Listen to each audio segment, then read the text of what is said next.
les amis, bienvenue sur ma chaîne Les Rats de Bibliothèque. Est-ce que vous allez bien? J'espère que oui. Aujourd'hui je vais vous présenter le bilan du mois de mars de mes lectures et j'ai plein de choses à vous dire. Si, venez. Et c'est parti pour une nouvelle vidéo. J'ai la tête dans les pages, sérieusement. Le tout premier livre, alors je n'ai pas la couverture avec moi, j'ai même pas le livre physiquement du tout avec moi parce que je l'ai emprunté à la bibliothèque et je dû le rendre avant, mais je vous promets que les autres, y a pas de souci, j'ai les couvertures. Mais du coup je vous invite à aller voir sur internet parce que j'ai pas encore la technique de pouvoir vous mettre une image genre ici ou ici comme font les autres booktubers. Ce sont mes premières vidéos donc un peu de tolérance enfin, voyons. Le tout premier c'est Le village évanoui de Bernard Quirini.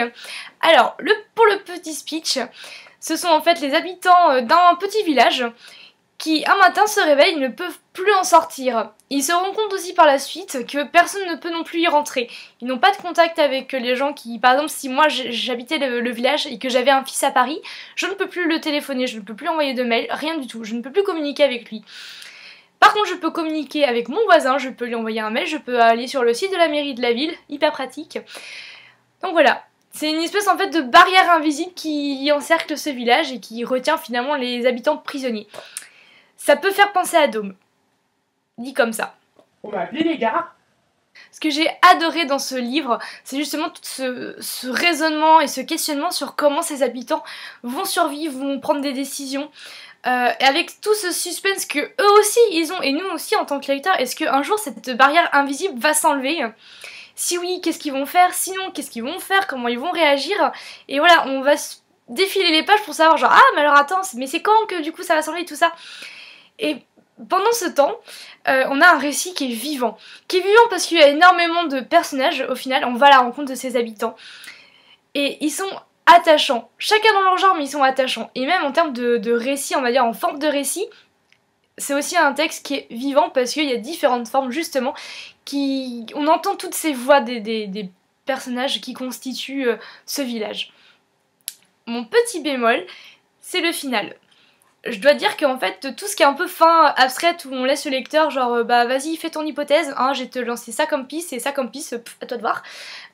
Parfois j'aime bien.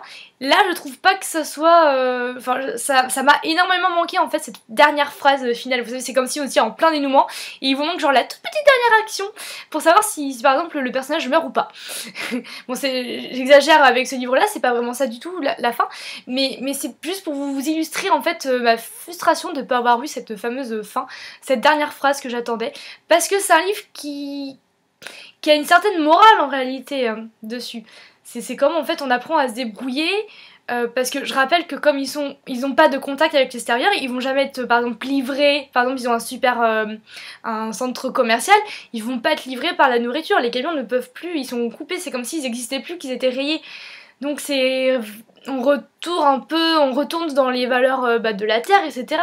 Enfin, je trouve que toutes les questions qui ont finalement eu des réponses entre guillemets par rapport au comportement qu'ils ont eu, enfin j'aurais aimé justement cette petite phrase voilà, de morale, le pourquoi de cette mise en situation fort atypique. Le deuxième livre, je peux donc vous le présenter. Alors c'est Les Orphelins de Dieu de Marc Biancarelli aux éditions Actes Sud. Et c'est mon premier coup de cœur du mois de mars, j'en ai eu deux en réalité. C'est une histoire de vengeance, on a donc une sœur qui engage un tueur à gages connu, réputé, donc l'Infernu, pour aller carrément venger son frère. Son frère a rencontré 4 malfrats qui l'ont défiguré et qui lui ont même coupé la langue. Il était jeune et du coup, donc sa sœur l'engage, ce tueur à gages, pour aller les buter. Voilà.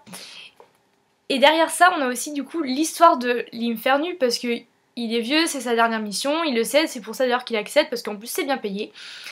Et dans ce périple pour retrouver les 4 malfrats, on a du coup l'Infernu qui va aussi raconter son histoire, comment il a débuté. Donc il était donc dans une bande, pareil, on va dire de justiciers, parce que c'est finalement, ils représentaient la vengeance de tout un peuple.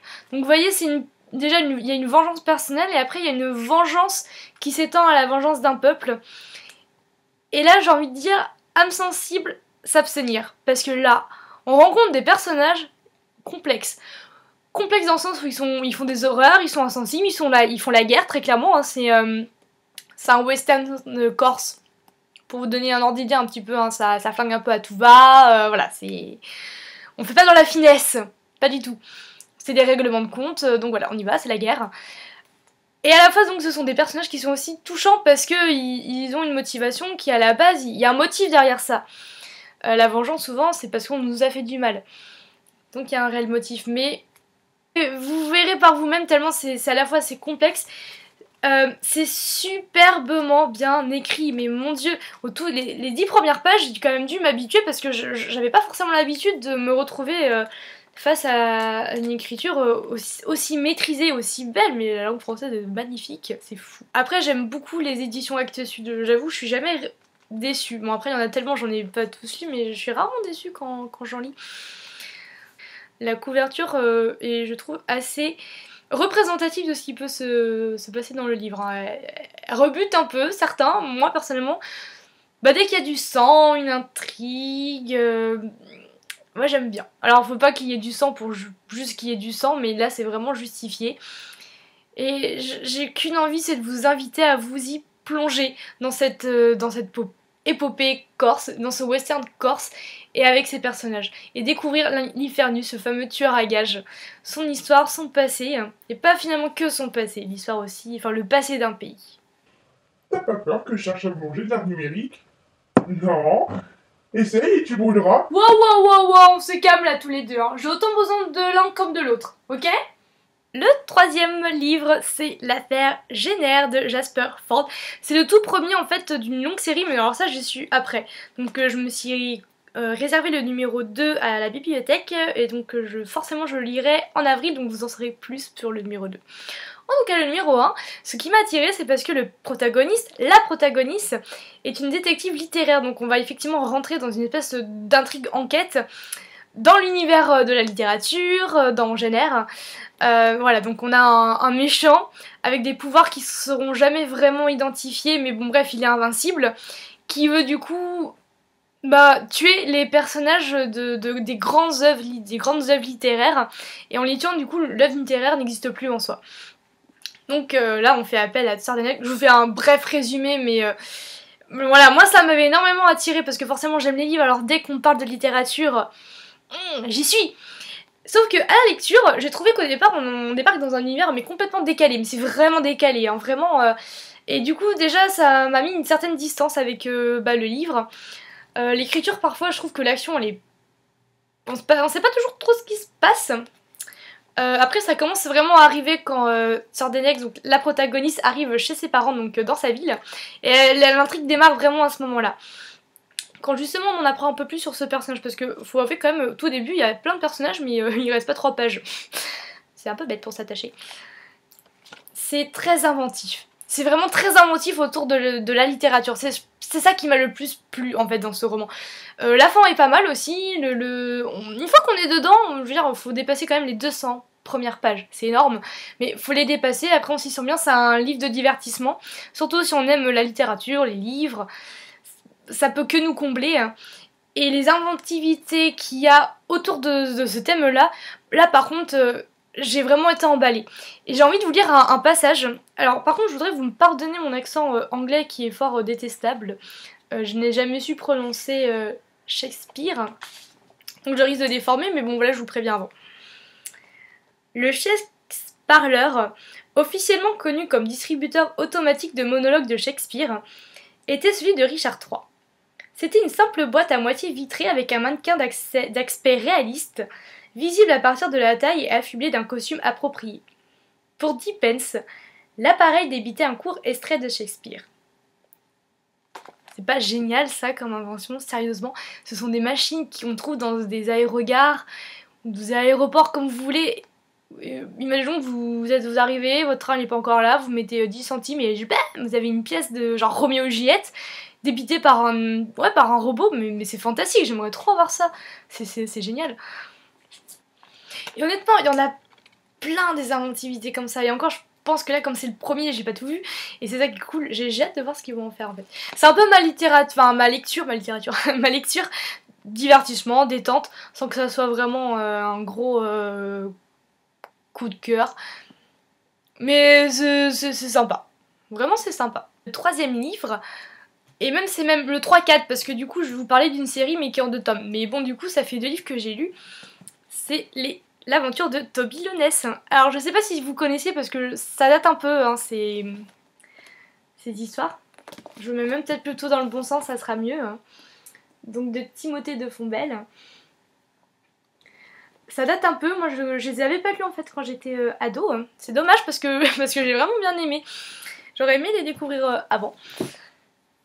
Je me suis d'abord intéressée à Toby Lones pour la simple et bonne raison que j'avais lu du coup de l'auteur le livre de perles. Donc tenez, je vous le montre d'ailleurs avec la petite affiche comme quoi il avait reçu le prix de la lecture européenne 2014. Et bah beaucoup d'entre vous l'ont aimé, mais moi je suis désolée, mais j'ai pas été prise par cette histoire, c'est pas du tout un de mes coups de cœur. Même d'ailleurs je dirais que c'est une grande déception parce qu'au prix où il coûte et quand j'en avais entendu tellement bien, ça répondait tellement pas à mes attentes que j'étais vraiment déçue et pourtant c'est un auteur qui écrit bien, on le sent et j'avais vraiment envie de le découvrir dans un autre genre et donc du coup c'est pour ça que j'ai pris Toby Lones vu que bah, c'était du coup à la bibliothèque et du coup je les ai empruntés. Et ça, pour moi ça n'a rien à voir. Là on sent vraiment le vrai style de l'auteur, il écrit divinement bien, c'est drôle, c'est simple à la fois. Toby Lones, pour ceux d'entre vous qui ne connaissaient pas comme moi avant, c'est un petit enfant, il a 12 ans, mais il mesure que 2 mm. Pourquoi? Parce que lui, il vit sur l'arbre. L'arbre, c'est un peu comme nous, la Terre, ou la planète. Voilà, c'est l'arbre. C'est là où ils vivent tous. Donc voilà, et il est pourchassé par justement tous les habitants de l'arbre. Pourquoi? Ça va être le suspense du premier. On va découvrir pourquoi ses parents et lui sont pourchassés par l'arbre, qu'est-ce qui les a amenés à ça. Et en fait, quand même pour vous présenter un petit peu, son père en fait est un scientifique et aussi un inventeur, il a découvert quelque chose qui pourrait tout autant être bénéfique dans l'évolution technologique, etc. Mais aussi qui pourrait détruire l'arbre. Or, ils sont gouvernés par des gens qui sont quand même beaucoup plus stupides qu'intelligents, et forcément, eux, ils convoitent cette invention, mais pas forcément pour le bien de toute la communauté, voire justement pour pas du tout le bien de la communauté. Il y a du suspense, il y a de l'action. Mais quand je vous dis dire qu'il y a du suspense et de l'action, c'est genre ah mais mon dieu mais comment il va s'en sortir, on est obligé d'aller dans le chapitre suivant parce qu'on peut pas le laisser là, c'est juste pas possible. Et on est tellement attaché au personnage que du coup il faut qu'on sache, faut savoir. Suspense, action, drôle, beaucoup de personnages attachants. Et s'ils le sont pas spécifiquement, bon bah ils restent drôles, donc ça rejoint aussi cette espèce d'humour. Et surtout, il y a un message écologique, mais aussi l'arbre, c'est véritablement le miroir de notre société. Et j'ai trouvé ça... finalement, en fait, on se voit en eux, dans ces habitants de l'arbre. C'est un peu nous. Et c'est très intéressant de constater finalement les ressemblances qu'on a. Et ça nous donne un autre regard sur notre monde. Je peux pas me vanter, hein, mais je suis beaucoup plus écolo que toi. Mon deuxième coup de cœur du mois de mars. Tadam, roulement de tambour. Boys Don't Cry de Mallory Blackman. Ting. Je suis pas la seule à l'avoir aimé. Et justement, je l'avais découvert via une booktubeuse qui en avait été émue aux larmes. Et j'ai l'impression que moi, le critère que quand quelqu'un est ému aux larmes, je me dis, faut absolument que je le lise, je veux savoir pourquoi. Je vais pas forcément pleurer comme la personne qui, quand elle l'a lu, a pleuré. Mais finalement, je passe jamais vraiment à côté de quelque chose parce que bah, j'ai vraiment aussi eu un coup de cœur pour celui-ci. On retrouve Dante qui attend les résultats de ses examens pour après partir à la conquête de l'université. Hein. Et juste avant l'arrivée du facteur, débarque son ex avec qui il a eu une aventure il y a 1 an et demi au lycée. Et elle débarque, elle lui laisse son enfant et elle se casse. Débrouille-toi. Donc bien sûr l'histoire va quand même tourner principalement autour de comment il va faire pour gérer donc sa fille Emma bébé. Et à côté, en parallèle, on a aussi l'histoire de son plus jeune frère, Adam, qui est attiré par les garçons et qui ne s'en cache pas.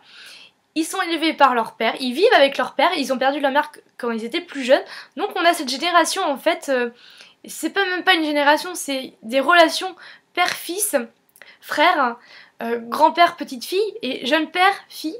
Et tout ce qui converge autour. Quand on est ado et qu'on a tout soudainement une enfant, comment on réagit, comment ça bouleverse notre vie, comment on s'adapte, comment on change nos priorités aussi parce qu'on est obligé. Et Adam aussi également, quand on est homo et le regard des autres, c'est énormément ça en fait, sur le regard des autres. j'ai trouvé ce livre touchant, poignant, très bien écrit, et c'était addictif. Mais quand je vous dis addictif, je ne pouvais pas le lâcher. Hein. Quand je promenais mon chien, j'ai quand même promené mon chien en lisant. Il fallait que je continue de lire.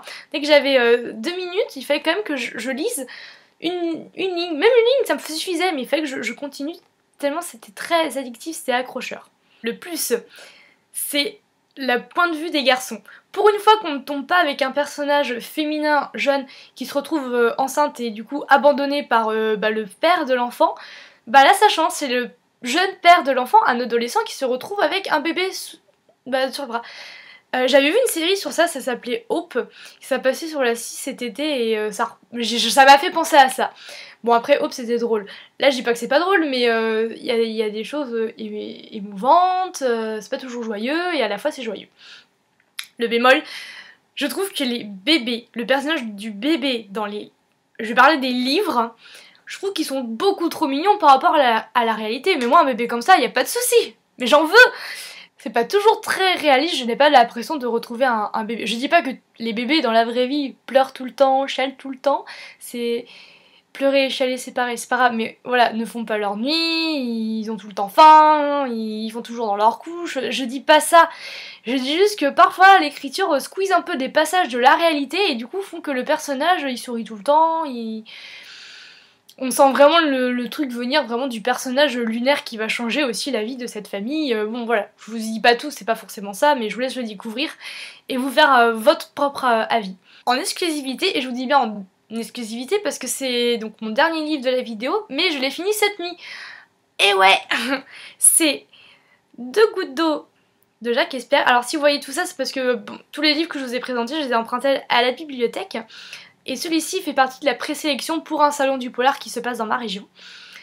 Jacques Esper, comment dire, je l'avais déjà rencontré dans qui était déjà dans une sélection pour le salon du polar parce qu'il y a un prix parmi 8 finalistes. Donc là, on est dans la présélection, donc bref. C'est un auteur qui aime bien jouer sur... il y a parfois... Dans qui il y avait 5 suspects qui pouvaient correspondre et surtout c'était le point de vue des 5 personnages. Et le lecteur devait pendant tout le long rester dans « Oh, ça peut être lui, ça peut être lui, ça peut être lui ». Sauf que bon, dans qui je trouve que ça marche pas toujours très bien parce qu'il y a trop de longueur et je trouve que ça s'écroule. L'idée était là, mais l'effet n'était plus là. 2 gouttes d'eau, c'est Elodie qui sort avec Antoine. Antoine qui a un frère jumeau, mais on y reviendra plus tard. Elodie, on la retrouve morte et décapitée. Je vois. Antoine est forcément accusé parce qu'en plus on le retrouve sur une vidéo. Problème pour le commissaire, il a un frère jumeau qui lui ressemble comme 2 gouttes d'eau. Ils ont tous les deux pas d'empreinte, c'est une maladie en fait. Ils n'ont pas d'empreinte sur les bouts des doigts et ni sur les bouts des pieds. Donc il y a l'ADN par exemple avec la salive, les cheveux, etc. Mais en tout cas sur les empreintes digitales, ils ont pas. Très pratique. Et ça va tourner sur ça parce que l'un va accuser l'autre d'avoir tué Elodie et voilà, ça va tourner autour de cette complexité. Alors rajouter à cette complexité d'avoir donc des personnages jumeaux qui se ressemblent en tout point physiquement, on a donc un commissaire qui donc va gérer l'enquête, mais un commissaire, comment dire, avec un fort caractère, qui est un vrai leader, même un poil tyran avec ses collègues, c'est lui qui c'est le chef. Et du coup, il gère des policiers qui sont au-dessus de lui. Il est un peu tyran, il est colérique, on ne connaît pas des choses sur sa vie, mais c'est un policier qui a jamais eu aucun échec dans ses enquêtes. Enfin, bref, on a un personnage qui est quand même fort, on va dire. J'ai pas forcément été attachée par ce personnage, il y a beaucoup de choses qui m'ont dérangée chez lui. À chaque fois, quand je disais des choses... Mais il a le droit de faire ça, il a le droit de dire ça, mais il en fait pas un peu trop, il est pas un peu exagéré. Je crois que c'est un personnage en fait, voilà, il est exagéré. Moi ça m'a dérangé, mais bon, après voilà, j'ai quand même été dans une lecture addictive dans le sens où on veut toujours savoir lequel des jumeaux ment. Sincèrement, l'intrigue joue sur ça. Et là, autant je trouve que dans qui... oui, savoir sur les 5 suspects lequel ment, lequel peut être le coupable... Je trouve que ça s'essouffle. Autant là, finalement, ils sont que 2 personnages. Je trouve que de suite, c'est plus simple et ça tient beaucoup plus en haleine. En conclusion, je dirais que Jacques Esper dans celui-ci s'en est pas trop mal sorti par rapport à son précédent livre que pour le coup j'avais pas du tout accroché. Ça avait été aussi d'ailleurs une déception. Bon après voilà, c'est mon avis à moi. Je sais très bien que ça a plu à plein d'autres personnes qui eux ont adoré, mais bon bah pas moi, mais c'est mon avis, il en faut. Pour finir cette conclusion, je dirais que bah le cadavre décapité, j'ai bien aimé comment c'était, mais je suis un petit peu cinglée dans ma tête, mais j'ai trouvé que c'était classe comme meurtre. Voici que s'achève ma vidéo sur mes bilans de lecture du mois de mars. N'hésitez pas à me faire connaître le vôtre, toutes les lectures que vous avez lues, et également vos commentaires si vous avez déjà lu un des livres que je vous ai présentés, ou si vous en avez à me conseiller qui peuvent être aussi dans la même veine. Franchement, ça me ferait très très très plaisir, et en attendant, je vous embrasse. E-book? Tu vas faire quoi? Je m'en vais la décapiter. Niat, niat, niat.